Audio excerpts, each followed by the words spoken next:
والسلام على محمد وعلى آله وأصحابه أجمعين. درود پاک اللهم صل على سيدنا ومولانا محمد وعلى آله سيدنا وحبيبنا محمد وبارك وسلم عليه. حاضرین گرامی وقار، محفل ذکر بعنوان درس فقہ اللہ کے کرم سے بڑی کامیابی، کامرانی اور منزل شناسی کے ساتھ آگے بڑھ رہی ہے. سبحان اللہ. اور امید ہے کہ ہمارا یہ سفر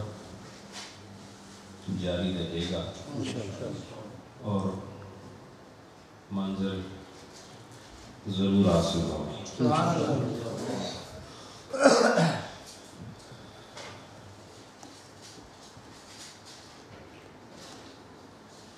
حاجی ظفر صاحب نے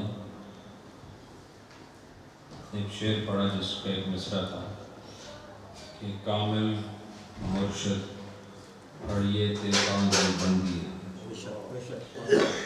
اس میں کوئی شک نہیں کہ جب بھی کسی کو اپنا رہنما بنانے کا وقت آئے اس وقت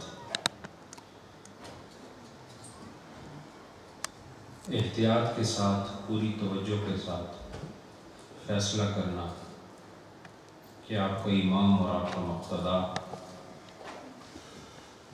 کون ہونا چاہیے بڑا ضروری ہے. اگر تو کسی گمراہ کو اپنا امام بنا لیا، استاد بنا لیا،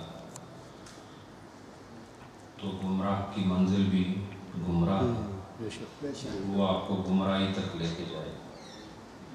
اور کسی باکمال، باصفا، حق شناس و حق پرست، سبحان اللہ، سبحان اللہ، حق گو اور حق رفتار، حق شناس کے ساتھ اگر رابطہ ہو جائے تو حق والا وفادار ہوتا ہے. وہ اپنے ساتھ چلنے والوں کو راہ میں چھوڑتا نہیں، بلکہ جس جگہ خود ٹھہرتا ہے اپنے ساتھیوں کو بھی وہیں ٹھہراتا ہے. جو میں بیان کر رہا ہوں یہ شریعت ہے. سبحان اللہ. شریعت پر عمل کرنا طریقت کی راہوں کو کھولتا ہے. شریعت کا پڑھنا اور ہے، اس پر عمل کرنا اور ہے. پھر عمل فہم کے بعد کیفیات کا حصول اور ہے. جو پڑھ لیں گے تو آپ عالم ہو جائیں گے، عمل کر لیں گے تو باعمل عالم ہو جائیں گے، اور جب عمل کر کے اس پر قائم بھی رہیں گے تو پھر کیفیات آئیں گی. جب کیفیات آئیں گی تو پھر صوفی کہلاؤ گے، کیونکہ تصوف کیفیات کا نام ہے، احساسات کا نام ہے. تو ابھی ہم اس کی بالکل ابتدائی منزل سے گزر رہے ہیں.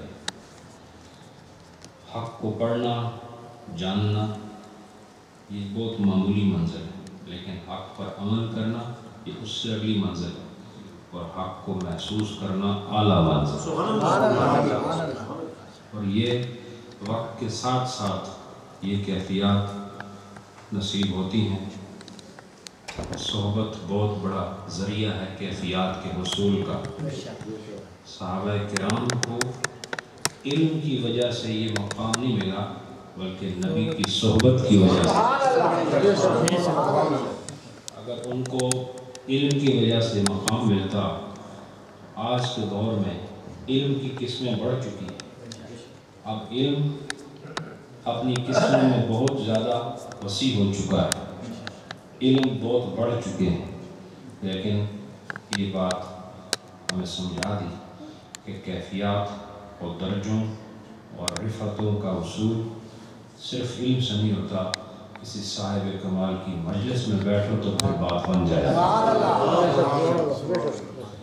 اللہ آپ سب کو خوش رکھے اور یہ منزل اور یہ سفر دونوں مبارک فرمائے۔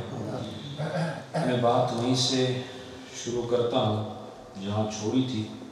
ایک درس میں دے رہا تھا اسی حوالے سے جو نماز میں مکروہات کے حوالے سے ہے، کیونکہ ہمارا باب جو ہے وہ ان چیزوں کے بیان میں ہے جن سے نماز فاسد ہوتی ہے اور جن سے نماز مکروہ ہوتی ہے۔ بات سمجھیں؟ ہمارا چیپٹر کیا ہے؟ ان چیزوں کے بارے میں بیان جو نماز کو یا تو مکروہ کر دیتی ہیں اور یا فاسد کر دیتی ہیں۔ اس میں نے ایک درس دیا تھا، میں اس میں چند مسائل کو دوبارہ دہرا رہا ہوں تاکہ آپ کو وہ صحیح طور پر ذہن نشین ہو جائیں، اور انشاءاللہ یہاں جو بھی بیان ہوا کوشش یہ کی ہے کہ فقہ کے مسائل میں بھی تصوف ثابت کی ہے، اور اکثر میں نے ایسے مسائل جن سے فقہ مترشح ہوتی ہے میں نے ان پر بات کی ہے۔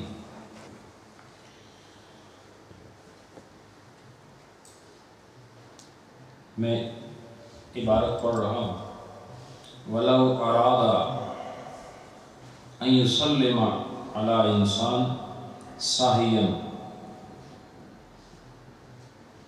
فَلَمَّا قَالَ السَّلَامُ تَذَكَّرَ أَنَّهُ لَا يَنبَغِي لَهُ أَن يُسَلِّمَ وَهُوَ فِي الصَّلَاةِ فَسَكَتَ تُفْسِدُ صَلَاتُهُ۔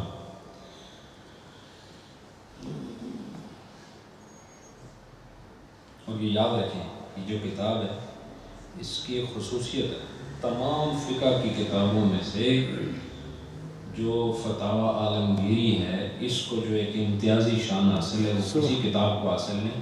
سبحان اللہ۔ وہ کیا ہے کہ اس کو 500 علماء کرام کی محنت اور ان کی تحقیق سے مرتب کیا گیا۔ سبحان اللہ۔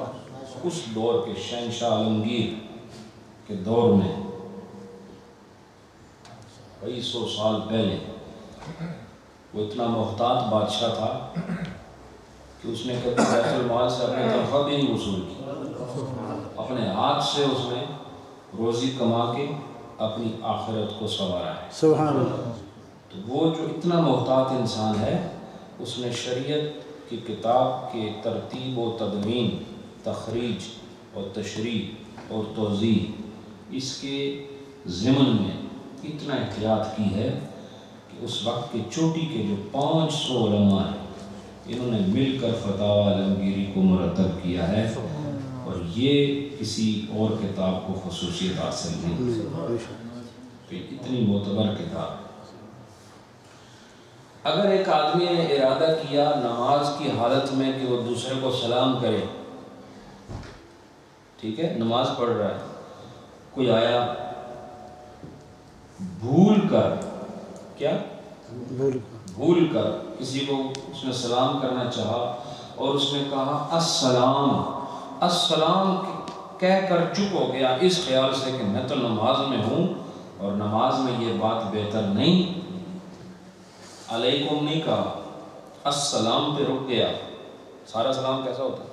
مختصر صورت کے السلام علیکم، ٹھیک ہے، آگے اس کی تفصیل اور السلام علیکم ورحمۃ اللہ وبرکاتہ، یہ آگے جتنا بڑھاتے جائیں وہ الگ ہے، لیکن مختصر جامع سلام جو عام ہے وہ کیا ہے؟ السلام علیکم۔ تو السلام کہا تھا تو اس کو یاد آ گیا کہ میں نماز میں، اور نماز میں مناسب نہیں کہ سلام کیا جائے، تو وہ خاموش ہو گیا، السلام کہہ کے فسکتا، سکوت کا مطلب ہوتا ہے خاموشی، فسکتا، تو وہ خاموش ہو گیا۔ اب کیا حکم ہے؟ اس نے پورا السلام علیکم تو نہیں کہا لیکن السلام کہا، السلام کہہ کے چپ ہو گیا، تفسد صلاتہ، پھر بھی اس کی نماز فاسد ہو گئی، کیونکہ یہ غیر سے کلام کر رہا تھا، اور غیر سے جو کلام ہوتا ہے نا نماز میں وہ نماز کو فاسد کر دیتا ہے۔ غیر سے کلام نماز کو فاسد کر دیتا ہے. چونکہ انہیں السلام کہا، ایک پورا لفظ ہے یہ کہنے سے اس کی نماز فاسد ہوگی، چاہے علیکم نہ کہا. وَلَوْ صَافَحَ، اگر اس نے کہا تو نہیں لیکن کوئی آیا تو اس نے مصافحہ کیا اس کے ساتھ. کیا کیا؟ مصافحہ کیا، ہاتھ ملایا. بِنِیَّتِ السلام، سلام کی نیت سے. آپ کو پتہ ہے نا کہ اکثر لوگ السلام علیکم نہیں کہتے بلکہ ہاتھ دے دیتے ہیں. اس کو ہماری زبان میں کہتے ہیں پنجہ دینا، پنجہ دیو. تو وہ جو آپ سلام ہاتھ بڑھاتے ہیں اور السلام علیکم نہیں کہتے، تو یہ بھی ایک طریقہ ہے جو کہ سنت طریقہ تو یہ نہیں. سنت تو یہ کہ باقاعدہ اس کو دعا دو. لیکن کسی نے دوسرے نمازی ہے وہ، اور وہ حالت نماز میں دوسرے کو اس نے السلام علیکم تو نہیں کہا لیکن اس سے مصافحہ کیا اس نیت سے کہ میں اس کو سلام کہہ رہا ہوں، تو اس سے دو صلات ہوں، پھر بھی اس کی نماز فاسد ہوگی. کیوں فاسد ہوئی؟ بولا تو نہیں وہ فاسد اس لیے انہو کلام و معنی، کہ یہ معنوی طور پر یہ بھی کلام کی طرح ہے. ایسا ہے جیسے اس نے السلام علیکم کہا ہو. یہ جو اس نے ہاتھ دیا یہ معنوی طور پر کلام ہے، حقیقی طور پر نہیں ہے. ٹھیک ہے. ولا یرد بالاشارہ، اور نماز میں اشارے سے بھی جواب نہ دے. مثلا کو اس کو السلام علیکم کہے تو یہ واپس میں ایسے کر دے نماز کی حالت میں، یہ اچھی بات نہیں. جواب یعنی اشارے سے جواب دینا یہ بھی نہ کرے. ولو اشارہ، لیکن اگر اس نے اشارہ کر لیا یرید بہ رد السلام، اور اس سے اس کا ارادہ ہے کسی کو سلام کا جواب دینا. مثلا کسی نے اس کو السلام علیکم کہا، اس نے اشارے سے اس کو وعلیکم السلام کرنے کے لیے اشارے سے ہاتھ وغیرہ ہلایا.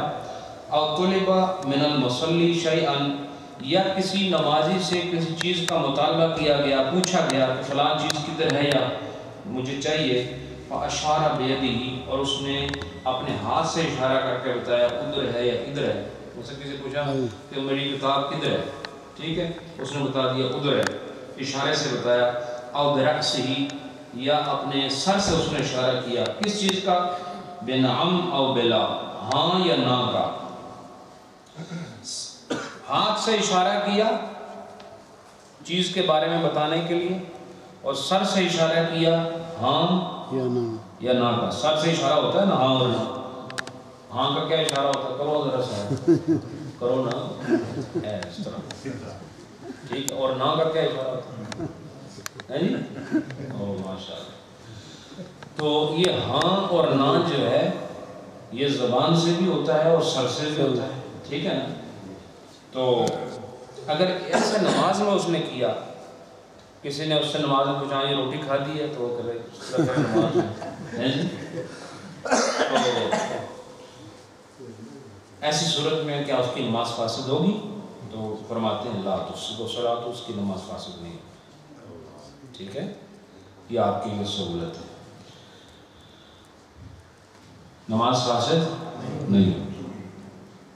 وَيُكْرَهُ، لیکن مکروہ ضرور ہوگی. مکروہ ضرور ہوگی. اس کے بعد رجل عطس. اب یہ جو چند مسائل ہیں، یہ جو آدمی حالت نماز میں اگر کسی کو چھینک آ جائے، چھینک اور دوسری زبان نیچ، یعنی الٹا چھینک اور نیچ. ٹھیک ہے. تو یہ اگر کسی کو آ جائے حالت نماز میں، اس کے بارے میں اب مسائل ہیں. چونکہ اصول یہ ہے کہ جب کسی آدمی کو چھینک آئے تو اسلامی قاعدہ، میں نے آپ کو بتایا تھا، آپ کو یاد ہوگا یہ مسائل میں نے بتائے تھے لیکن یہ بیچ میں رہ گئے تھے، اس لیے اس کو میں لے کے جا رہا ہوں دوبارہ. کسی کو اگر چھینک آئے نماز میں، اس کو کیا کہنا چاہیے؟ الحمدللہ. پھر میں نے آپ کو یاد ہوگا حضرت آدم کا واقعہ سنایا تھا، کوئی یاد ہے؟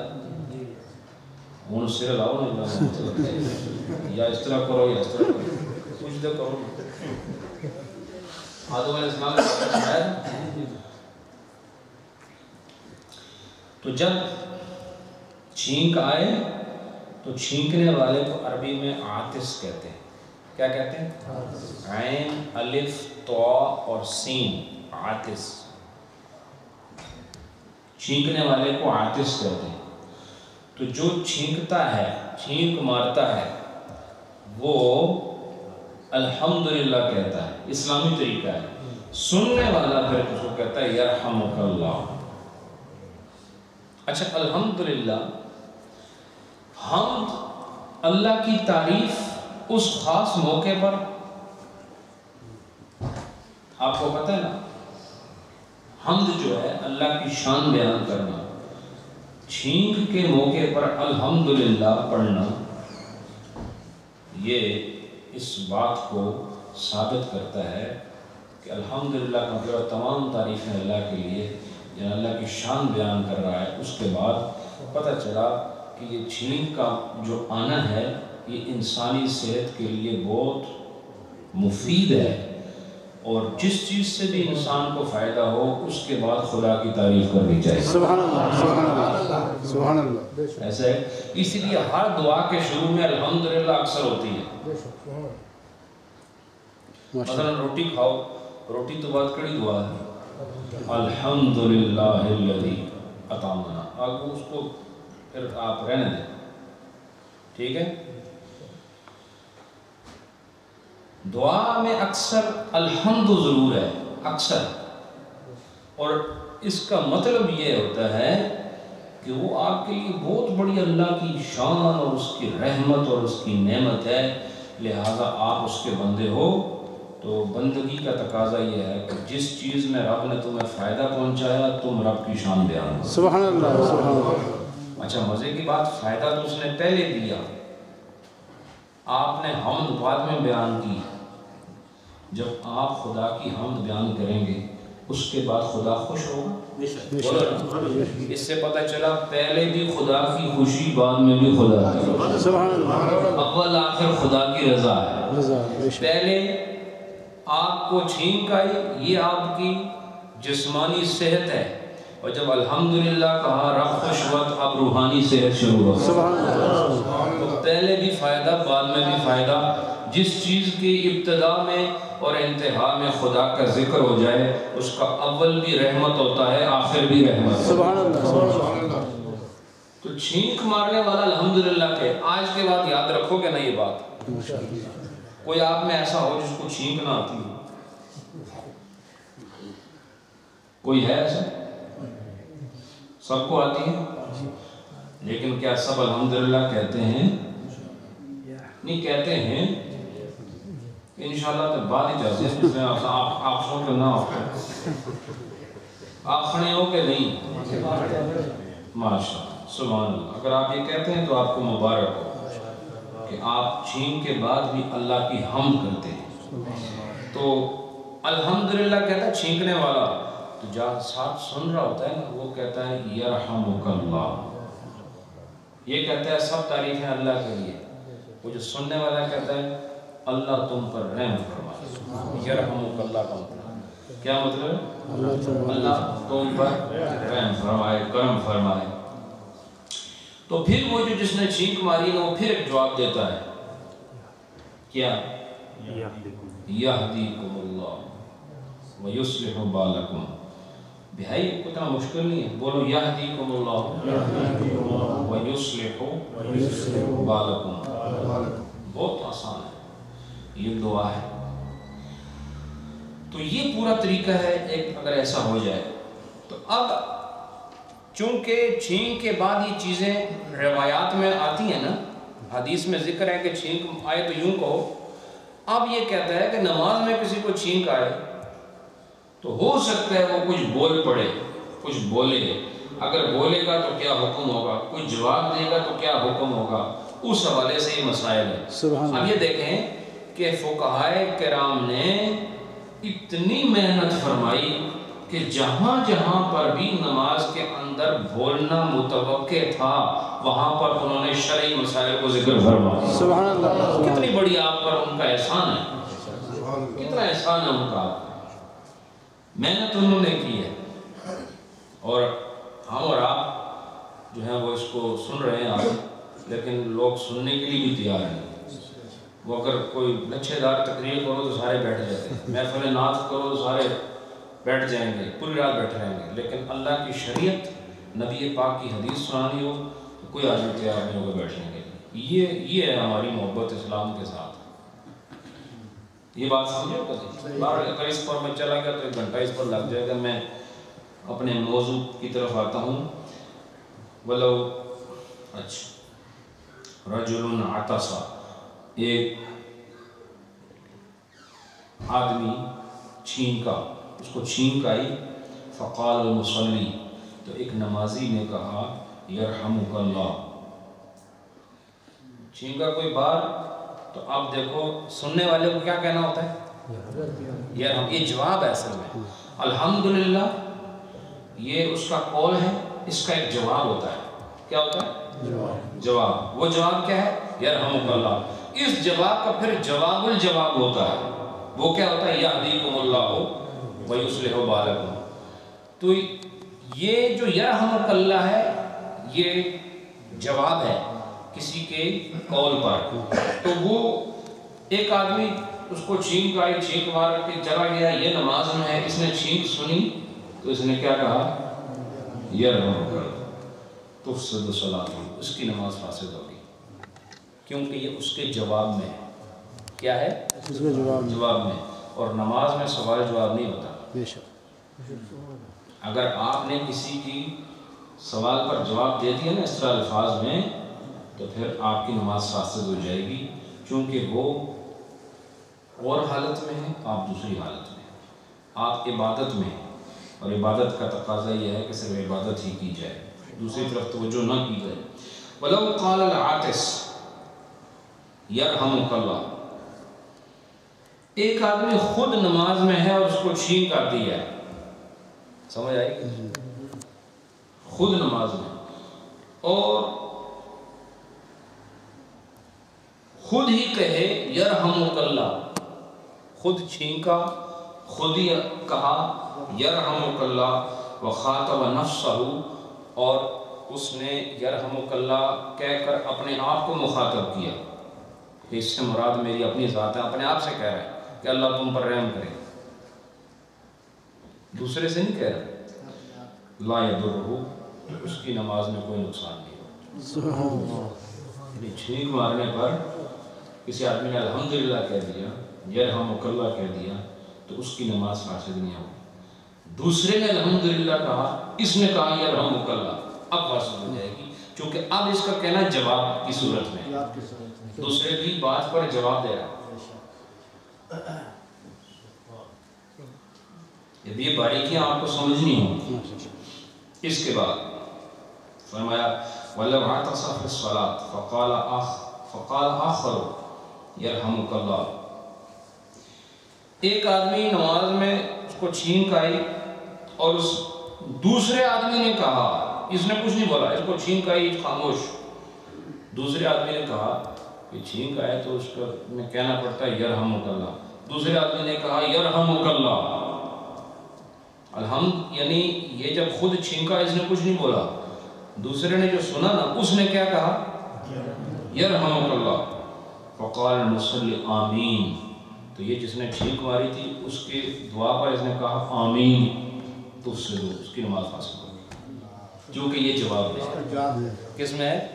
اس نے کہا اللہ تم پر رحم کرے، اس نے کہا آمین، آمین جواب ہے نا، تو جواب میں کلام آیا، اب نماز فاسد ہوگی، اب نماز فاسد ہوگی۔ وَلَوْ عَطَسَ فَقَالَ لَهُ الْمُصَلِّي الحمدللہ، اگر ایک آدمی کو چھینک آئی، کیا مثلا یہ حاجی صاحب اور ہمارے صابر صاحب، یہ دو احباب بیٹھے ہیں، حاجی صاحب کو چھینک آئی، ٹھیک ہے، دو احباب ہیں،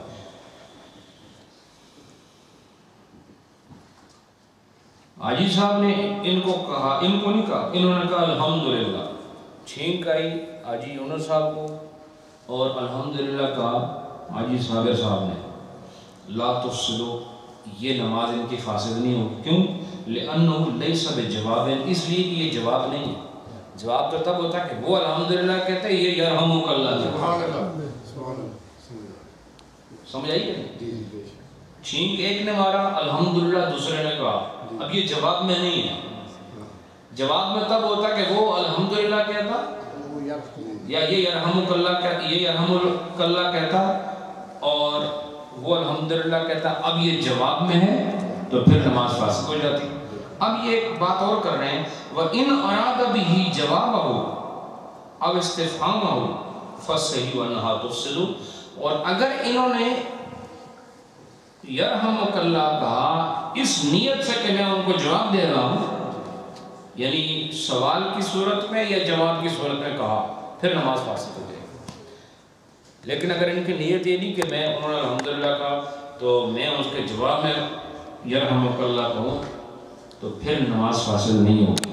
لیکن اگر جواب اور سوال کی صورت میں آدمی ایسے کلمات کہے تو پھر نماز فاسد ہو جائے گی۔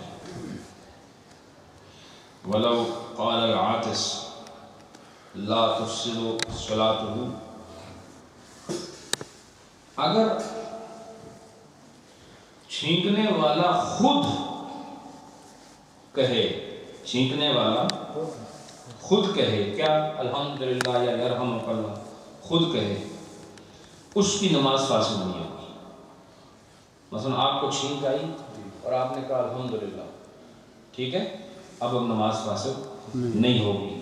وَيَنْبَغِي أَن يَقُولَ فِي نَفْسِهِ، لیکن مناسب یہ ہے کہ وہ اونچی آواز سے نہ کہے، دل میں کہے۔ اگر آپ کو چھینک آئی ہے تو یہ جو آپ کو مسئلہ بتا رہے ہیں اس لیے نہیں تاکہ آپ شروع ہو جائیں، اس لیے بتا رہے ہیں کہ اگر کسی نے ایسا پڑھ لیا تو اس کی نماز فاسد نہیں ہوگی، لیکن مناسب نہیں ہے۔ مناسب کیا ہے کہ وہ آدمی دل میں کہے الحمدللہ۔ اس سے پتہ چلا یہ دل میں پڑھنا بھی تو کوئی چیز ہے کہ نہیں؟ بے شک، سبحان اللہ، بولو سبحان اللہ، دل میں پڑھنا کوئی معنی رکھتا ہے کہ نہیں؟ اور دل میں جب آدمی پڑھتا ہے کسی اور کو پتہ نہیں چلتا، بے شک، اسے ہی پتہ چلتا ہے جس کا دل پہ قبضہ ہوتا ہے، اور جس کا دل پہ قبضہ ہو اسی کی خبر کے لیے بندہ پڑھے تو پھر دو جہان سے بے نیاز ہو جاتا ہے۔ سبحان اللہ، اگر کسی کو دکھانے کے لیے پڑھتا ہے تو پھر دل والے کے ساتھ اس کا کوئی، یعنی وہ جو دل کا مالک ہے اس کے ساتھ اس کا رابطہ نہیں، دنیا والوں کے ساتھ اس کا رابطہ ہے۔ دل میں پڑھو یہ زیادہ مناسب ہے۔ اور اس سے اگلی بات اس سے زیادہ بہتر کیا، والأحسن والسکوت، اور سب سے زیادہ بہتر چیز یہ ہے کہ وہ خاموش رہے۔ الحمدللہ نہ زبان سے کہے نہ دل سے کہے بلکہ خاموش رہے۔ اب یہ کہہ رہے ہیں فَإِن لَمْ يَحْمَدْ فَهَلْ يَحْمَدُ إِذَا فَرِغَ، کہہ رہے ہیں کہ ایک آدمی نے الحمدللہ نہیں پڑھا، نماز میں چھینکا لیکن الحمدللہ نہیں پڑھا، تو کہہ رہے ہیں جب نماز سے فارغ ہو جائے اس وقت پڑھ لیں۔ اب چھینک تو ہماری پہلی رکعت میں، نماز اس کے بعد 3 رکعتیں اور پڑھی، پھر السلام علیکم ورحمۃ اللہ، السلام علیکم ورحمۃ اللہ، اب وہ پڑھے الحمدللہ اپنی اسی چھینک کے لیے، تو یہ کہہ رہے ہیں فصحیح ہو، صحیح مسئلہ یہ ہے انہو یحمد، مناسب اور سب سے اچھی بات یہ ہے کہ وہ نماز کے بعد الحمدللہ کہے۔ سبحان اللہ، سبحان اللہ، اس سے ایک مسئلہ اور نکلتا ہے، وہ یہ کہ خیر کا کام اگر اپنے وقت پر نہ ہو تو بعد میں کر لو تب بھی خدا آ جاتا ہے۔ یہ مسئلہ یہاں نہیں لکھا ہے، میں بتا رہا ہوں، خیر کا کام اگر کسی وجہ سے اپنے وقت پر نہ ہو سکے اور وجہ درست ہو تو پھر اس کام کو بعد میں کر لینا بھی باعث حصول برکات ہے۔ سبحان اللہ، برکت کا سلسلہ جاری رہتا ہے۔ جس طرح ہم نماز نہیں پڑھتے تو بعد میں پڑھ لینے سے بھی اللہ کریم قبول فرما لیتا ہے۔ اس لیے میں اس مسئلے سے آپ کو بتا رہا ہوں، اپنی قضا نمازیں ضرور پڑھیں۔ ماشاء اللہ، سبحان اللہ، وہ جو پیچھے آپ کی زندگی خالی ہے نا عبادات سے، وہ زندگی تو واپس نہیں آ سکتی. بتاؤ آپ لا سکتے ہیں زندگی واپس؟ تو پیچھے 20 سال 30 سال نمازیں نہیں پڑھی، وہ واپس نہیں آ سکتی نا. لیکن اس کی مہربانی دیکھو کہ وہ زندگی واپس نہیں آ سکتی، جو اس میں گنوایا ہے اس کا مداوع ضرور ہو سکتا ہے. سبحان اللہ. کتنی بڑی بات ہے. اگر یہ آپشن اللہ نہ رکھتا، اس کو پوچھنے والا تھا نہیں تھا، لیکن چونکہ وہ رحمان ہے، کریم ہے، اپنے بندوں پر مہربان ہے، اس لیے اس نے یہ آپشن اس کی موت سے پہلے تک رکھا ہوا ہے کہ جب بھی میری طرف لوٹنا ہو، پچھلی زندگی واپس نہیں آ سکتی لیکن عبادات کر کے تم حسنات ضرور حاصل کر سکتے. سبحان اللہ. سبحان اللہ. یہ پچھلی زندگی پر جو گزر گئی نافرمانی میں، اس پر شرمساری، اور اس کے بعد واجبات اور فرائض جو رہ گئے ہیں ان کو پورا کرو. اگر پچھلی زندگی کی زکوٰۃ نہیں دی تو وہ ادا کرو. کسی کا ناحق مال کھایا ہے، زندہ ہے تو اس کو لوٹاؤ. وہ خود زندہ نہیں تو اس کی اولاد کو دو. اولاد کا بھی پتہ نہیں تو اتنا مال اللہ کی راہ میں اس کے ایصال ثواب کے لیے ضرور خرچ. سبحان اللہ. سبحان اللہ. طریقہ ہے. آپ پر حج فرض ہے تو ادا کرو. روزے آپ نے نہیں رکھے جوانی کے عالم میں، اب آپ نے شروع کیے، پورے زندگی کا حساب لگاؤ. جب آپ بینک کے پاؤنڈز کا حساب لگا سکتے ہو تو نمازوں کا حساب بھی لگانا سیکھو. سمجھ آئی کہ وہ حساب جس کا حساب دینا ہے وہ اس کو مت فراموش کرو اور اپنا حساب خود کرو تاکہ حساب آسان ہو جائے. ماشاءاللہ. اس کے بعد فَإِنْ كَانَ مُقْتَدِيًا لَا يَعْلَمُ سِرًّا وَلَا عَلَنًا فِي قَوْلِهِ. اور کہا کہ اگر ایک آدمی مقتدی ہے، کیا ہے؟ یعنی جماعت کی نماز ہو رہی ہے اور اس طرح کوئی صورتحال آ جاتی ہے تو نہ وہ اعلانیہ طور پر الحمدللہ یرحمک اللہ کہے، نہ غیر اعلانیہ یعنی خفی طور پر، یعنی دل میں نہ زبان سے. چونکہ امام کے پیچھے جب وہ آدمی ہوتا ہے پھر بہت ساری چیزوں میں اس کو پابندی کرنی پڑتی ہے، اس کو پڑھنے کی ضرورت نہیں. ٹھیک ہے. رجلان یصلیان، اب یہ اس مسئلے کو غور سے سنیں. دو آدمی ہیں، رجلان دو آدمی، یصلیان اور دونوں ہی نماز پڑھ رہے ہیں. دو آدمی نماز پڑھ رہے ہیں. فعطس احدہما، ان میں سے ایک نے چھینک ماری. ٹھیک ہے. فقال رجل خارج الصلاۃ، تو بعد تیسرا کوئی آدمی ہے جو نماز سے باہر ہے، یرحمک اللہ، تو وہ یہ تو ان میں سے ایک نے چھینک ماری ہے. دو نمازی ہیں، چھینک کتنے نے ماری؟ ایک نے. ایک تیسرا آدمی جو نماز میں نہیں، اس نے کیا کہا؟ یرحمک اللہ. فقالا جمیعا آمین، تو ان دونوں نے کہا آمین جو نمازی ہیں. گل سمجھ آئیے؟ یہ مسئلہ مشکل نہیں، دلچسپ ہے.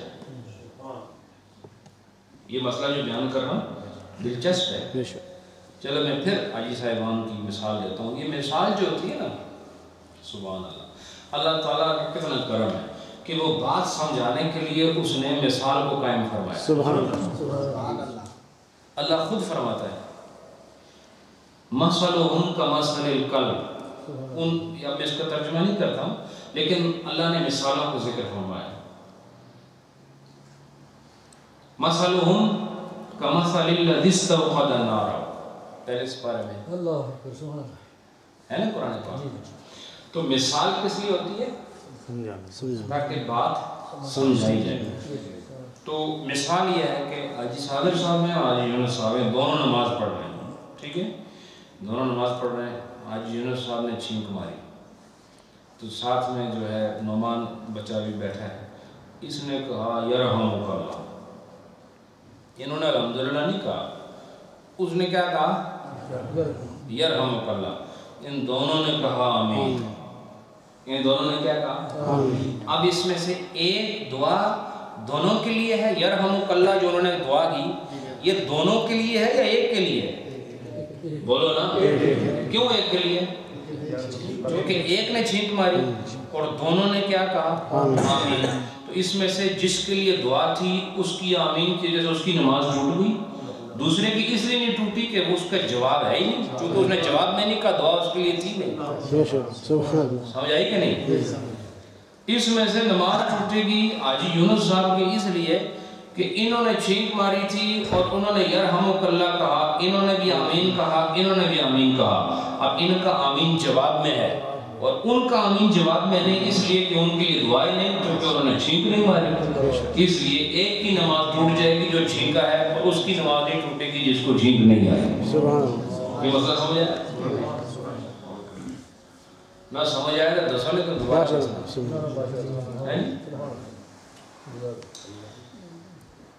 مسئلہ سمجھ آیا بھائی؟ بتاؤ نا جی۔ اور جن کو توجہ نہیں ان کو کبھی بھی نہیں سمجھ آئے گی، یہ میں ان کو کہہ رہا ہوں جو سن رہے ہیں۔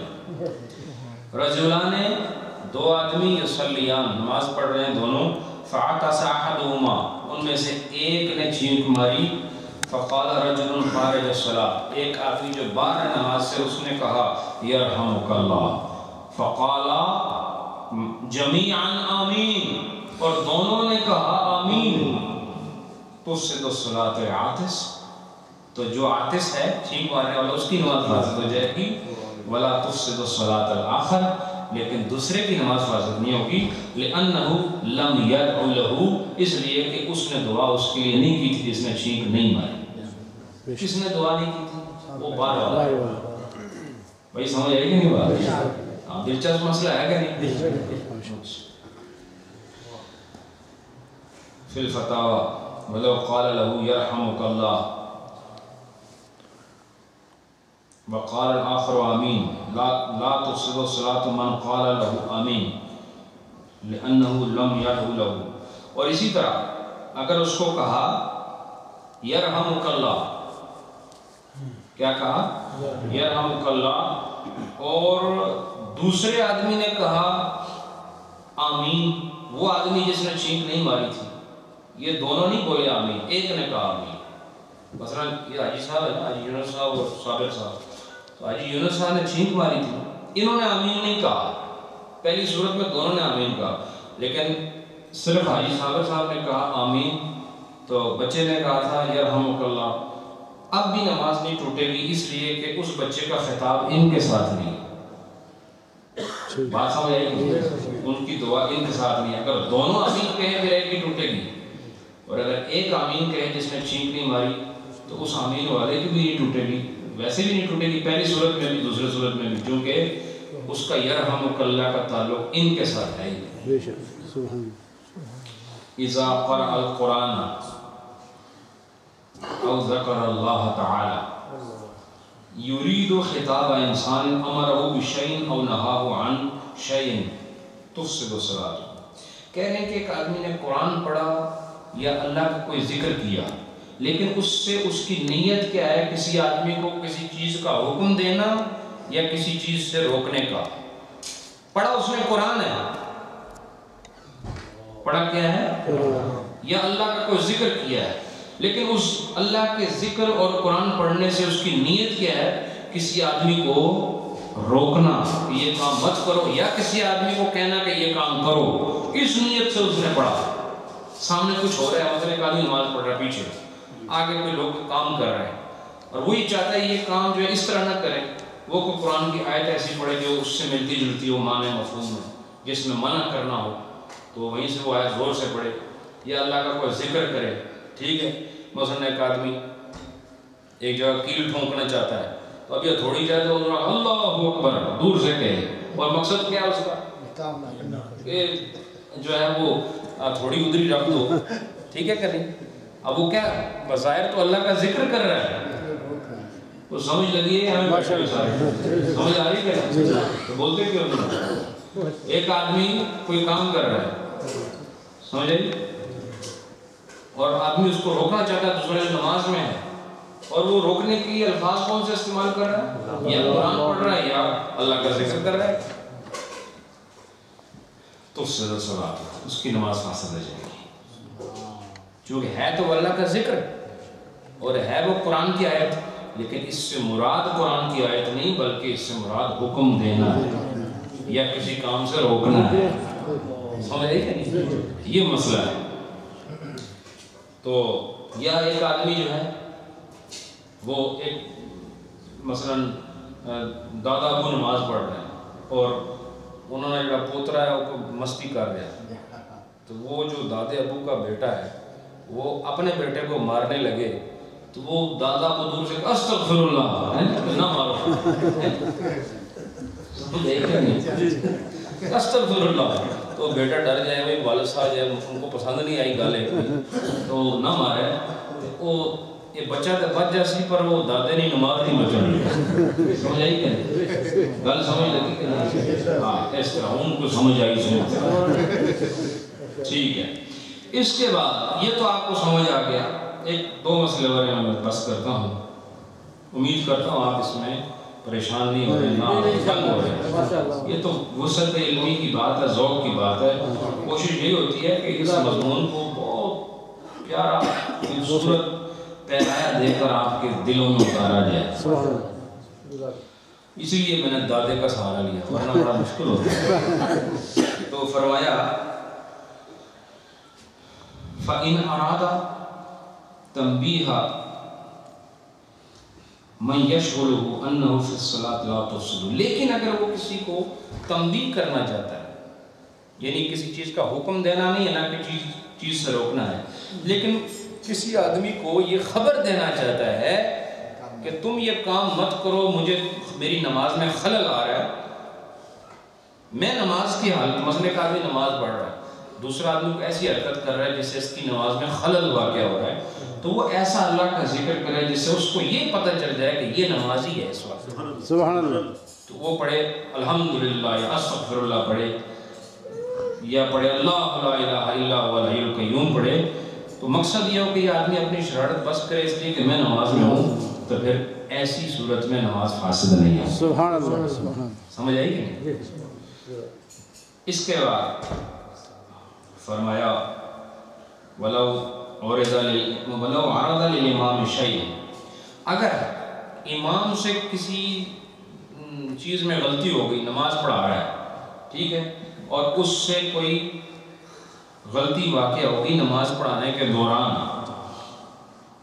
فَصَبَّحَ الْمَأْمُومُ، اور پیچھے جو اس کا مقتدی ہے اس کو مأموم بھی کہتے ہیں، جو پیچھے مقتدی ہے نا، اس کا ایک اور ورڈ جو ہے ہماری فقہ میں وہ کیا ہے؟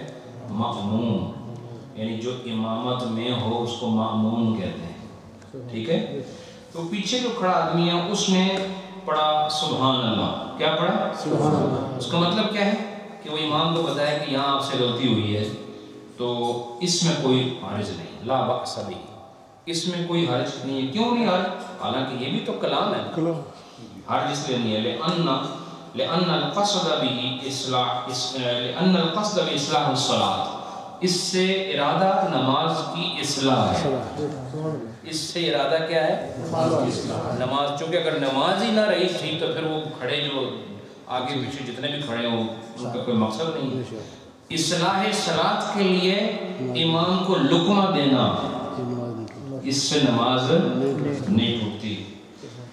اور آخری مسئلہ آج کے درس کا، وَلَا يُصَبِّحُ لِلْإِمَامِ إِذَا قَامَ إِلَى الْأُخْرَيَيْنِ لِأَنَّهُ لَا يَجُوزُ لَهُ الرُّجُوعُ إِذَا كَانَ إِلَى الْقِيَامِ أَقْرَبَ فَلَمْ يَكُنِ التَّصْبِيحُ مُفِيدًا، کہہ رہے ہیں کہ امام کو وہ سبحان اللہ کہہ کے لقمہ نہ دے جب امام اگلی 2 رکعتوں کے لیے اٹھ جائے، اتحیات میں نہ بیٹھے، مثلا 2 رکعتوں کے بعد بیٹھنا ہوتا ہے، 2 رکعتوں کے بعد بیٹھنا ہوتا ہے، بتاؤ نا سارے، 2 رکعتوں کے بعد بیٹھتے ہیں نا، اگر امام نہیں بیٹھا وہ کھڑا ہو گیا، آپ پیچھے لقمہ نہیں دینا، کیوں نہیں دینا؟ اللہ کہ یہاں اس نے غلطی کی ہے، لقمہ اس لیے نہیں دینا کہ وہ اس وقت لقمہ مفید ہوتا ہے جب امام بیٹھنے کے قریب ہو، لقمہ دو جب وہ کھڑے ہونے کے قریب ہو، اب امام کے لیے جائز نہیں کہ وہ واپس بیٹھے، امام کے لیے جائز نہیں جب وہ قیام کی طرف زیادہ قریب ہو جائے نا، امام جب قیام کی طرف قریب ہو جائے تو اب اس کا واپس اتحیات کے لیے بیٹھنا جائز نہیں، وہ امام واپس نہیں آ سکتا، اچھا جب وہ امام واپس نہیں آ سکتا تو اس کے لقمے دینے کا فائدہ ہے؟ تو پھر فرمایا لقمہ نہ دو، وہاں پر فائدہ نہیں ہے، فرمایا وہاں پر فائدہ نہیں ہے امام کو کچھ کہنے کا۔ اس کا مطلب یہ نماز میں نہیں بولنے کی بات ہے نا کہ نماز مکروہ ہوتی ہے بولنے سے یا ٹوٹ جاتی ہے، تو فرمایا کہ جب امام 2 رکعتوں کے بعد بیٹھنا بھول جائے اور تیسری رکعت کے لیے کھڑا ہو جائے تو اس وقت لقمہ دینے کا فائدہ اس لیے نہیں کہ ظاہر کھڑے ہونے کا عمل بہت تیز ہوتا ہے، اب اس کو سجدے میں تو نہیں پتہ چلتا کہ یہ ابھی بیٹھنے والا نہیں کھڑا ہو جائے گا، بتاؤ نا، وہ تو اس لیے پتہ لگا اسی لیے کھڑوتا ہے سبحان اللہ، تو فائدہ ہے؟ بتاؤ جب سجدے میں سے پہلے سر امام اٹھائے گا یا مقتدی اٹھائے گا؟ تو امام جب سر اٹھا لیتا ہے تو اللہ اکبر جب کہتا ہے تو خود کھڑا ہو چکا ہوتا ہے، مقتدی بعد میں کھڑے ہوتے ہیں، اب وہ تو کھڑا ہو چکا ہے، اب جو کھڑا ہو گیا امام وہ فرض چھوڑ کر اس واجب کے لیے واپس نیچے نہیں آ سکتا، یہ حکم ہے الگ، اس لیے کہا تیرے لقمے کا فائدہ نہیں، اس لیے سبحان اللہ کہنے کا جب فائدہ نہیں تو بولو مت، اس لیے اپنی نماز آپ کی مکروہ ہو جائے گی، جب آپ غیر موقع پر لقمہ دیں گے تو نماز آپ کی مکروہ ہوگی۔ اللہ تعالیٰ آپ سب کے لیے اس شرعی یہ جو کتاب ہے، یہ جو ہماری فقہ ہے، اس کو آسان فرمائے، ہم سب کو عمل کی توفیق عطا فرمائے۔ تو انشاءاللہ آج میں نے آپ کو چھین کے متعلق